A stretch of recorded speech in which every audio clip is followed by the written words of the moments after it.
Hi friends, welcome back to my channel. చూస్తున్నారా, ఈ ఆవులన్నీ మూడిళ్ళవి. ఈ మూడిళ్ళ ఆవులు ఈ ప్లేస్కి వచ్చి పడుకుంటాయి. కొన్ని ఇటు సైడ్ పడుకుంటాయి, కొన్ని అటు సైడ్ ఖాళీగా ఒక మైదానంలా ఉంటుంది, అక్కడ పడుకునేస్తాయి. ఇప్పుడు తక్కువ ఉన్నాయి గాయస్. రాత్రి అయిందంటే మొత్తం గ్యాప్ ఏమి ఉండదు గాయస్. అసలు గ్యాప్ ఏమన్నా తెల్లగా పరిచి పడుకునేసి ఉంటాయి.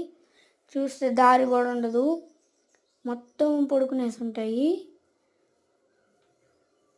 చూడండి, పేడ అంతా వేసేసి ఉన్నాయి మొత్తం. ఆ కుక్క చూడండి, గోడ మీద ఎక్కి ఏం చేస్తుందో. ఆ కుక్క నల్ల కోడి, బొంతకోడి అనమాట. అదైతే నల్లగా ఉంది, నల్ల బొంతకోడి.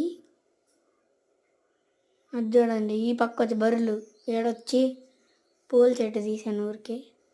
ఇవన్నీ మీకు నచ్చినట్లయితే నా ఛానల్ని లైక్ చేసి సబ్స్క్రైబ్ చేసుకోండి.